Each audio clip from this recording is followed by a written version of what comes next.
Yan, dito tayo sa Dica Homes Kotod, sa row house project natin. Yan, pasok tayo sa loob. Yan, ito yung tiles natin sa garahe. Ang ganda. Diyan pala may dalawang gripo tayo. Yan, para sa wash, tapos saksakan. Sungari magkaroos ng motor, ayan, or sasakyan. Ayan, ito yung loob. Ilaw. Yan. Ayan, naka-tiles tayo dito. Ayan. Naka-WPC tayo dyan. Tapos, yung hagdan, kinubira natin ng Hardiplex. Tapos, sinaspi natin. Ayan. Matagal na palang tapos to. Hindi pa natitira ng mayari. Ayan. So, may bar counter din tayo dito. Ayan. Tapos, naglagay tayo doon ng strip light sa taas ng bar counter. Ayan.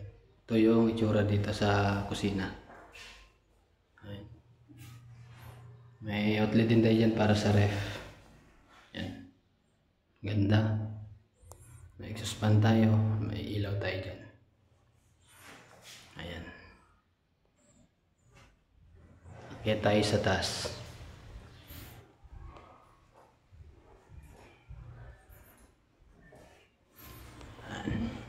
Ay, may sandalier pala tayo dyan. Taas. Ayan, ito yung taas. Nakabinil tayo. Ganda ng mga pinto natin. Oh. Ayan, pinto natin. Ayan. Ayan. Nakabinil tayo dito. Tapos naglagay tayo dyan ng outlet para sa aircon. Ayan. Yung cabinet natin.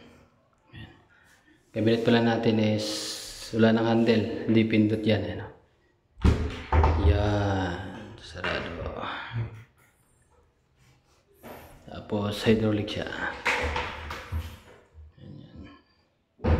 Pag sinarado mo, tulak mo ulit. Pag binuksan mo, push mo lang. Yan. May hangiran tayo dyan.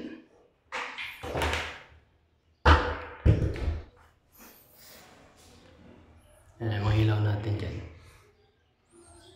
Pinto.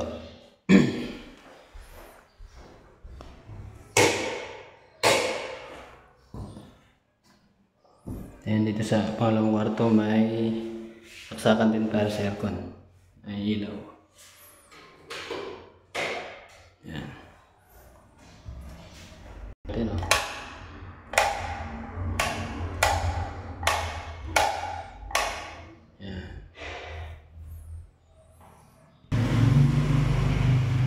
Salamat po sa tiwala sa Mark Builders.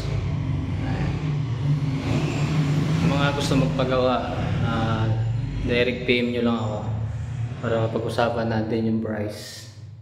Yan yung sa ano pala yan, sa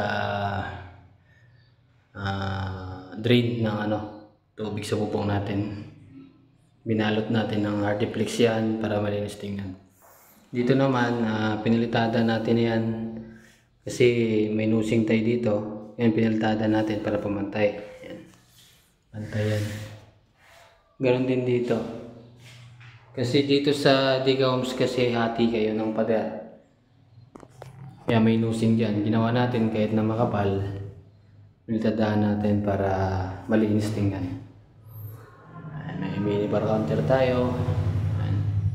Ganda ng bahay nila, sir. Salamat po.